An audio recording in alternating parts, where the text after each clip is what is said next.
Diceritakan pada musim panas tahun 1973, beberapa kilometer di luar Austin, Texas, ada psikopat yang membunuh mangsanya menggunakan palu dan yang paling mengerikan menggunakan mesin gergaji. Semua orang tewas, namun ada satu wanita yang berhasil selamat dan psikopat itu memakai topeng yang terbuat dari kulit manusia.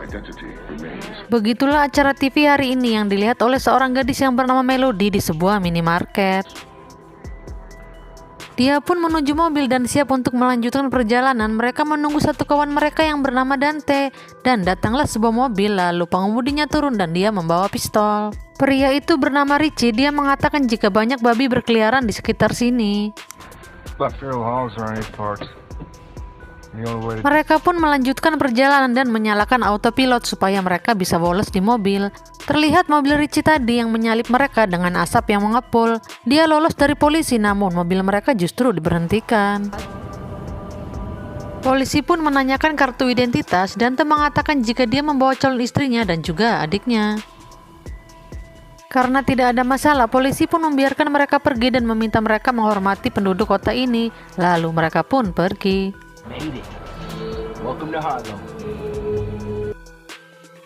Mereka sampai di kota yang terlihat seperti kota mati. Mereka datang ke situ karena mempunyai tujuan untuk merenovasi sebuah rumah bekas panti asuhan.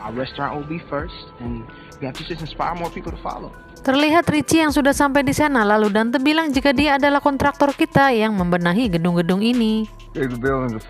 Melody melihat sesuatu, lalu dia memanggil kakaknya. Dia melihat sebuah bendera dan Dante bilang jika para investor akan segera tiba. Jika mereka melihat bendera itu, maka mereka tidak akan jadi membelinya. Dante pun memasuki rumah itu dan berusaha mencopot bendera, namun sayang dia kesusahan untuk meraihnya. Dia pun kembali turun ke bawah dan seorang perempuan lansia mendatangi mereka. Perempuan itu mengira jika mereka tetangga barunya dan dia pun menghidangkan makanan untuk menyambut mereka.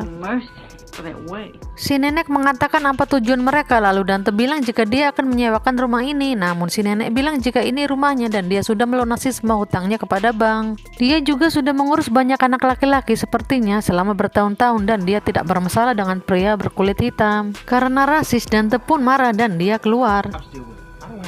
Lily mengatakan kepada si nenek jika dia harus pergi dari sini karena rumah ini sudah milik bank. Namun si nenek bersikukuh jika rumah ini adalah miliknya. Lalu tiba-tiba dia menyalakan tabung oksigen karena nafasnya tiba-tiba sesak. Terlihat pria berbadan besar melihatnya dari atas, lalu nenek itu bilang jika dia anak asuh terakhirnya, itu sebabnya dia tidak bisa pergi dari sini. Lalu tiba-tiba dua orang polisi mendatangi mereka dan membawa paksa nenek ini. Karena syok, sang nenek pun kelengar dan anaknya membantunya membawa ke mobil. Melody akan mengikuti mobil itu, namun Jasmine melarangnya jika dia saja yang ikut ke mobil itu. Dante pun berpesan jika dia harus menjaga dirinya baik-baik, lalu mereka pun pergi. Richie memberikan bendera pada Dante, namun Dante justru membuangnya. Kontraktor pun datang dan berterima kasih kepada Dante karena sudah membantunya, lalu Dante pun memperkenalkan kepada Lila, kekasihnya. Scene berganti kepada Jasmine di mana dia ikut bersama mobil polisi. Terlihat sang nenek yang sudah mulai sekarat dan dia pun meninggal dalam perjalanan.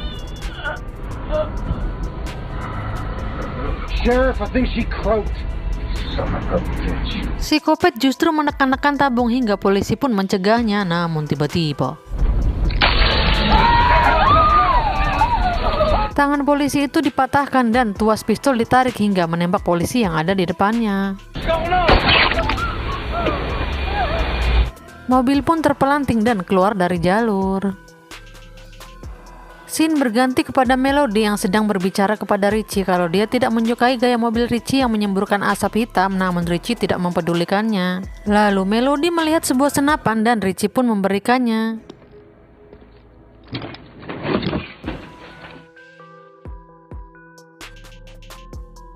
Karena sebuah trauma, Melody pun ketakutan dan melemparkan senapan itu. Everyone expects me to do something special with my life. Di sisi lain, di mana Lila menerima pesan dari Jasmine jika wanita tua itu sudah meninggal, Lila pun memberitahu kepada Dante, namun Dante mengatakan jika itu bukan salah mereka. Lila mendapatkan firasat buruk dan akan mengajak adiknya pulang. Lila menyusul Melody di tempat Richie, memberitahu jika wanita tua itu mati, lalu mengajaknya untuk pulang. We're leaving. Okay. Really?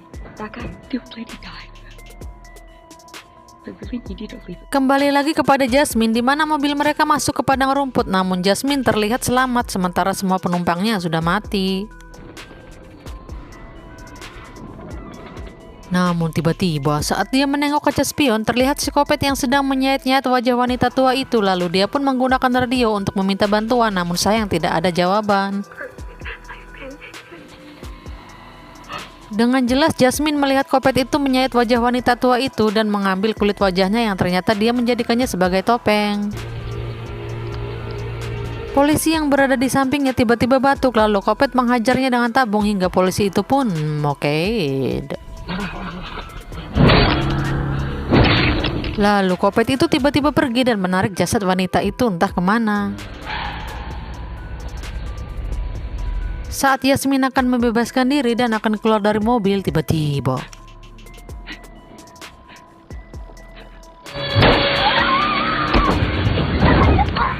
kopet itu muncul dan memecahkan kaca. Dia menjerang Jasmine hingga Jasmine pun modar.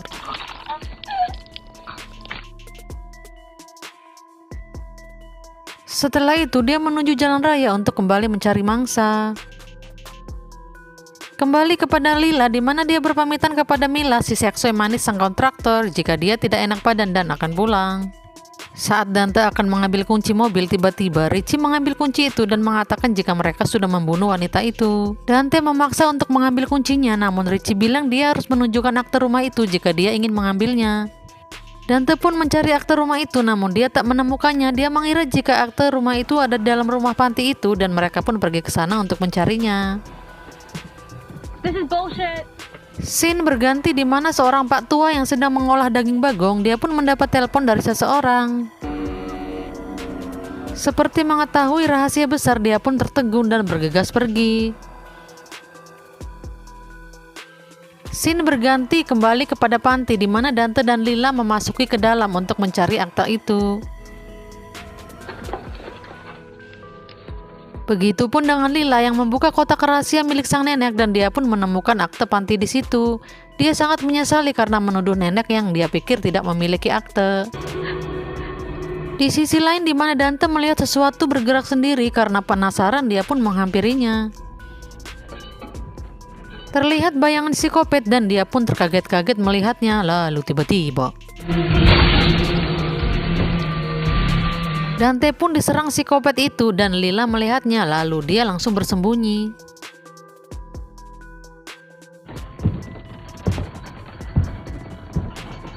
Psikopat datang dan mengambil baju milik nenek tua itu lalu memeluknya seolah-olah dia sangat kehilangan ibu angkatnya itu.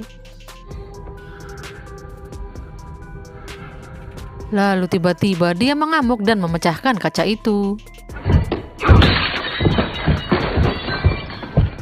Setelah kopet itu pergi, Lila menuju ke jendela untuk meminta bantuan, namun kopet kembali datang dan Lila pun bersembunyi kembali.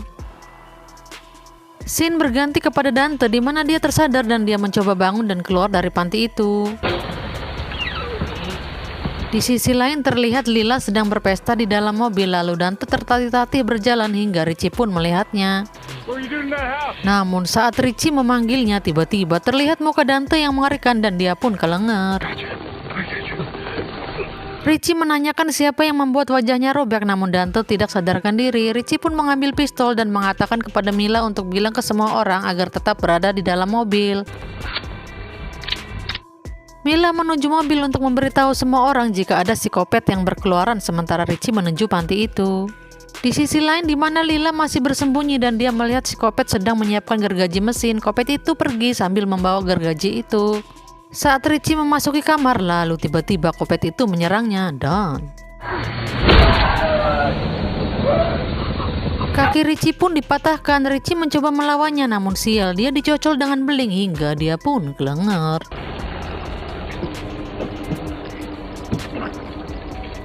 Dia mencoba memberikan kunci kepada Lila, namun naas kopet itu menampolnya dengan kapak.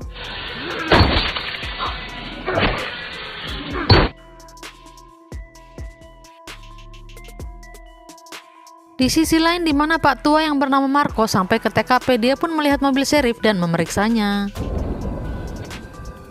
Dia melihat Sheriff tak lagi bernyawa dan melihat jasad nenek yang mati dengan wajah yang sudah terkelupas tanpa kulit. Oh my gosh, keji kali psikopat ini. Kembali kepada Melody yang ingin keluar dari mobil itu, namun Mila mencegahnya. Karena kekepoan dia yang meronta-ronta, Melody pun memaksa keluar dari mobil. Di sisi lain di mana Lila berusaha mengambil kunci dari tangan Ricky, lalu dia pun turun untuk melarikan diri. Sambil mengendap-endap dia turun tangga, namun tiba-tiba Kopet itu mendorongnya hingga Lila pun terjatuh.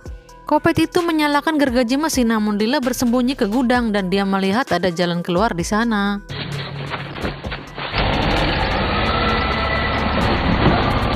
Si Kopet membelah ubin dengan gergaji mesin sementara Lila berusaha untuk keluar. Melody pun berhasil menolongnya dan mereka ngabret seedan-edannya. Mereka memasuki bus pesta dan Melody pun menenangkan Lila yang sangat ketakutan. Bus itu pun melaju pelan dan si Kopet menghentikan bus itu. Supir bus pun keluar, namun tiba-tiba kelapanya menggelundung dan Kopet itu pun memasuki mobil sambil membawa gergaji mautnya. Dia menuju ke pesta, namun orang-orang mengira jika itu hanya lelucon. Mereka pun merekam kejadian itu secara live, namun tiba-tiba Kopet itu mematahkan tangan orang tersebut dan terekam dalam live. Suasana semakin kacau dan Kopet itu semakin membabi buta. Lila menolong Melody yang terjatuh sementara si Kopet menyerang semua orang dengan gergajinya.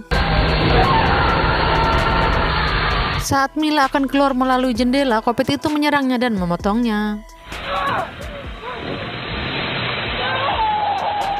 Lila dan Melody berhasil keluar dan sebuah mobil berhenti untuk menolong mereka, dan ternyata orang itu adalah Pak Tua yang mengetahui asal-usul Kopet itu dan dia sudah menunggu selama 30 tahun untuk menemukan Kopet ini. Pak Tua meminta mereka untuk tetap di mobil sementara dia keluar untuk melawan Kopet itu.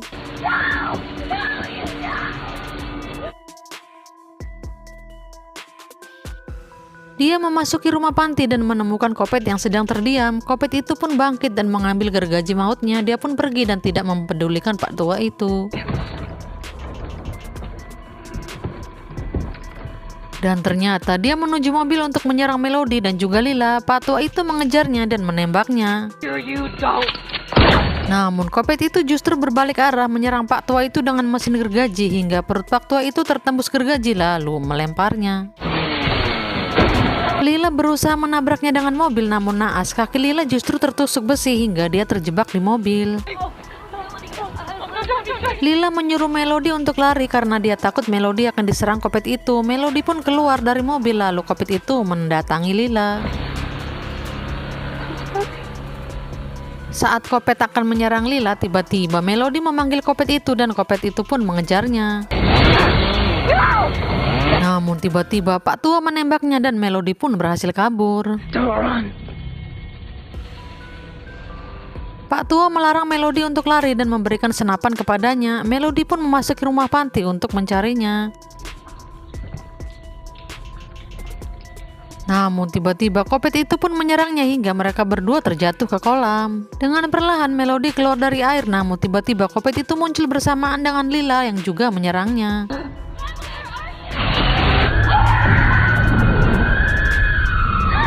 Lila terlempar dan saat Kopet itu akan menyerang Lila, tiba-tiba Melody menembaknya dengan senapan hingga dia melepaskan gergaji itu. Namun tiba-tiba Lila menyerangnya dengan gergaji mesin hingga Kopet itu pun terjebur ke air.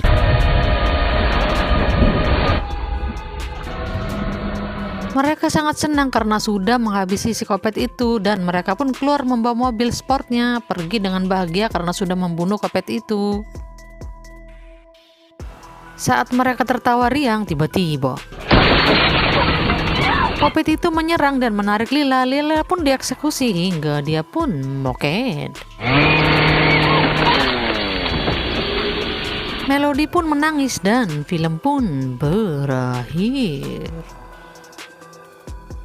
Bagaimana ending yang sangat membagongkan, bukan? Dikira lolos dari maut, ternyata Lila menemui ajalnya di akhir cerita. Naas sekali ya gengs.